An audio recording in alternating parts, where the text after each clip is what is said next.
Welcome to the Low Demand Parenting Podcast, where we drop the pressure, find the joy, and thrive, even when it feels like life is stuck on level 12 hard. I'm Amanda Diekman, author, autistic adult, and mom of 3. I'm not here as an expert, but a fellow traveler. Together, we're learning how to live more gently, authentically, and vibrantly in this wild parenting life. Hello! I'm so excited to be back with you all this week and talking in another episode about burnout and how we can help our children as they navigate this incredibly difficult season. 2 weeks ago in episode 11, I walked through an overview of what is neurodivergent burnout, what it isn't, and especially I went through the key stages, the 3 phases of burnout, which briefly, phase 1 is what I call screens all day, where kids really dive deep into a very limited range of safe special interests, and they spend the vast majority of their hours pursuing those, usually on screens. Phase 2 is curious but no capacity, where the reemergence begins to happen, but the fundamental new skill set really hasn't built up yet. And then in phase 3, when those skills begin to come together, advocacy comes in place and genuine healing starts to layer on. In our Mailbag episode today, I'm going to be talking specifically to a parent whose kid is emerging into phase 2. And this can be a really difficult phase for parents. I talked about this in the previous episode about burnout, that this is often when parents struggle the most. The trauma of phase 1 is really just catching up to us, and our kids are generally much more exposed in this season. They're melting down in public. They're wanting to go places and do things. And it's really difficult to navigate our own desire to protect them and our own trauma desires not to repeat painful and harmful patterns of the past, but also with our desire to see our kids flourish and grow and try new things and head out into the world. So we're really going to get into all of the nitty-gritty of what that looks like in this episode. Before I do that, I am so excited to tell you that I have a new course launching. It is available for you right now. It's called Aligning with Yourself, and it would be so helpful for any of you who are navigating a season of burnout, particularly if you are a perfectionist or a recovering perfectionist, feeling like you're failing and falling short as a parent. This course is about letting go of that whole narrative, that story you're telling yourself that you're not doing a good job, and about standing tall in your own truth and your own power. I promise that it will help you as you advocate for your child and as you learn to live well in this season. You can find more information about it in the show notes. It would be such an honor to support you in this way. What do you do when your kid really wants to do something, but we're just coming out of burnout? They want to make it work, but the evidence is showing that it is just too hard for them right now. What do you do? We're going to get right into this question, then we're going to define some terms and talk about how low demand shifts, and that following the low demand steps, it can really change the options that you're considering at the end of the process. It really helps break down our all or nothing binary yes-no thinking and find those creative, alternative, out-of-the-box solutions that often work the best for our kids and our families. So let's get into the question. It says, as we're fresh out of burnout and newly able to leave the house, this child is going to go by A, the letter A for this question. Per A's very excited request, we returned this week to our very chill forest school program, which is 2 hours, parents staying, low structure. It was too hard, in all caps. And we left early, carrying a melting down A who did not want to leave but was not able to safely stay. This morning, we made a list of all the demands involved in forest school, and wow, there are a lot of big and small demands. Looking at our list, we can tell this is too hard for A. How do we bring this up with her that she can't do it? No, it says, how do we bring this up with her that we can't do it? That's an important shift. She's 5 and not always able to recognize when something is too hard, and she loves the teacher and was so excited to return. We are feeling pretty sad that this isn't going to work for us. So first, let's define a few terms so that you know what we're talking about here. So when we say something is too hard in low demand language, what we're defining is whether or not this fits into this person's window of tolerance at this point in their journey. And something might not fit into their window of tolerance because they don't have the skills for it, because they don't want to be there. They're not internally motivated to make this happen. And it could, like in this instance, it could be too hard because their current the amount that they have inside, given the bigger picture of what's going on, is simply not enough to meet this collection of demands. So in other words, if this was just totally in a vacuum, maybe they could do it. But given the context, given the other things that they have going on, this is too hard right now. So it's really important because you might look at it and say, like if it wasn't this forest school, maybe it was hanging up your backpack after school. How could that be too hard? But that's where the context really matters. It could be that, yes, you can hang up that backpack in a vacuum, but after school, given just how depleted this child or this adult is, this task is too hard for them in that context. So we're always going to bring in the bigger picture of what's going on and not just look at a demand in an ideal scenario, because that often brings in our prescriptions, our judgments, and our shame about our real lived capacity. So with that understanding of too hard, it's also important to name that there is a category that we call hard. Hard is when something it's a challenge. It is a push beyond that easy zone where things are free and there's movement and there's no stress. It's going to bring up some stress, but that window of tolerance is like a rubber band. There's stretch and there's give. But some people don't have much stretch. Some people are an old, worn out rubber band that any pressure is going to snap. So the ability to flex with hard is also really going to depend from person to person and from one context to another. And that a big picture of what we're doing with low demand is we're actually building up that hard zone, the person's ability to stretch themselves with resilience and flexibility and with resourcefulness and accommodations.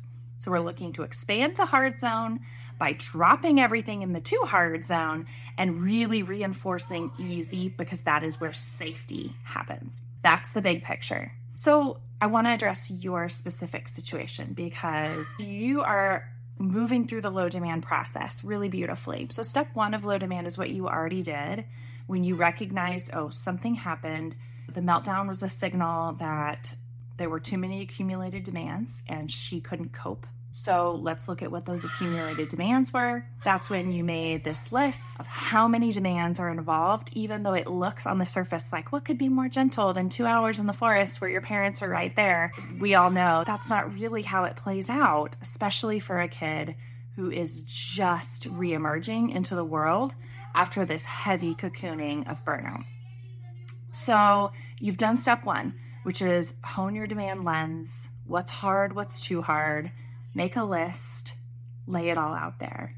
Now, I'd say that it's really important to keep moving through the process in order. So I'm guessing that now you're right around step 2 and step 3. So I just kind of want to walk you through what is most important in each of those so that you can keep progressing forward. And then I'll just forecast a little bit what's further down the road.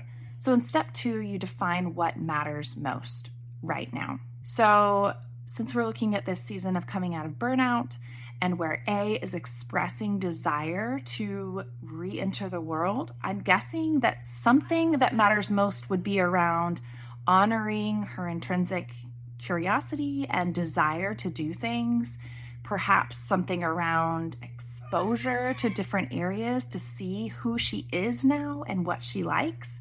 My big metaphor around burnout is that of a caterpillar turning into a butterfly. So you have a whole new species now with a whole new set of wings, all new interests. It's learning who this person is all over again. So maybe what matters most right now is something like curiosity. But it's also very possible, and I want to bring this up, that we often lag behind our kids. So it could be that A is ready to head out into the world, but emotionally, you guys are still processing burnout, how difficult it was. It's very possible that your what matters most might feel more like we just never want to go back there again. It might be this kind of fear-based, never again will we do anything that pushes us back there. But if that's where you are, and perhaps if you're struggling to name your season because of being still living in the burnout phase, then maybe where you want to be right here is just getting really deep into your what matters. And if you can, finding that positive intention that you have for this season. Instead of I don't want to, or let's not, or just like never again, we want to have something more like to see blah, blah, blah grow, or to focus on this positive aspect of this relationship. It's something that is currently small that you want to expand, or something that is very precious that you want to be laser focused on. Naming what matters is so crucial for what comes next, because the next step is your step 3, and that's where you head into communication with A. What's so different about coming out of burnout is that you are rebuilding your relationship within her capacity where she takes the lead. So there is this reality after burnout that it feels like one step forward, one step back, or maybe one step forward, 2 steps back. This completely happened for us and for so many of my clients, where for the parents, it's excruciating because they want to do these things that are clearly too hard for them. And prepared with what matters most, we realize how we're going to enter into that reality, allowing our kids to take the lead. And then with all of that put together, that's when you move into step 4, which is where you figure out strategically what you can drop in order to honor A's direction, desire, her leadership, her capacity, your what matters most, with this strategic eye for demands and demand drops. So I just want to give a few examples of how this could play out. Let's say you hone in that your what matters most is that A is respected and that her no is a no.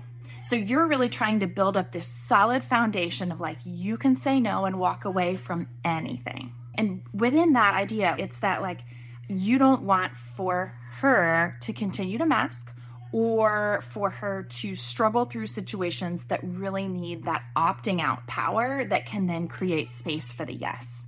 And in conversation with A, you find out that she also was aware of some of those demands that you guys brainstormed. And really, she didn't want to be doing those things. She wanted to be able to say no, but she felt like she couldn't. And so she was pushing herself into situations that really needed a no. So then you hone in on, okay, how do we drop the demand that she verbalized no? And we develop like a really explicit system. So this was something that we played around with when we were in a similar phase. My kid had a huge stop sign on a stick. And every time we went into a new environment right after burnout, he carried that stop sign with a stick. If anybody walked up to him and he just didn't like their vibe, he would flash them that stop sign. Anytime he was done, he would flash the stop sign. If somebody suggested something that he's in the middle of building with sticks and rocks on the ground and somebody walks up and says, "Ooh, that's cool. What are you building?" Flash the stop sign. It's no. And that no was so empowering. And it was what we needed. It was right there. It was the first piece that had to be in place so that this big yes that was trying to happen in his life, where he expands out of burnout, where it could remain safe, so that he could do the things he wanted to do without other people putting demands on him. So that was the demand drop, is that the no either be verbalized or be intuited. We made it super explicit. And that made some of these environments so much more accessible. So one more example of how this might play out. You might determine in your what matters that what matters most is the relationship between you and A.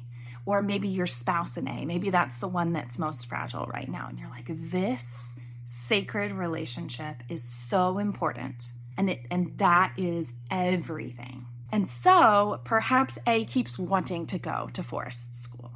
And so you're trying to foster that somehow. Or you have to tell A, this really isn't going to work for these reasons. Although I'm going to get to that right at the end. But let's just say you're going to keep going, or you have to tell them. You're going to make sure that the person who has to do that hard delivery or needs to go to forced school and then carry them out for safety, that is the other person, right? Not the person whose relationship is like most tender, most sacred, and most fragile. You're going to put that on the more sturdy relationship. And that's how you honor what matters most in light of where you're at right now with the forest school. Lastly, in your question, I think what you wanted me to tell you is here's how you tell your kid that they can't do something that they really want to do because you see the bigger picture and you know it's not working. And that just isn't aligned. And let me explain why. If your child feels like this environment is for them, they want to be there, and that the result is that they become unsafe and you have to carry them out, then you circle back with your kid and you say, here's what I saw. I saw you really wanted to be there. And then it was really time for us to leave. Do you want to go back and do that just the same way all over again? Or is there one piece that you would want to change? And let's see if it gets better. Now, with my kids, if something like that happened, they would be like, I never want to go there again. Not all of them, but a couple, because they really hate public meltdowns and get really embarrassed. But it sounds like you're thinking A is going to want to keep going. And you're going to be the one to come in and say, this is just too hard. And it's really this like black and white, like either you do it or you don't thinking. And I think that the middle way where you work together to figure out, how do we know that this is working? Or where you say to her, I trust you. If you want to do this, even if it means that I have to carry you out like last week, I will do that, baby. I will be right there with you.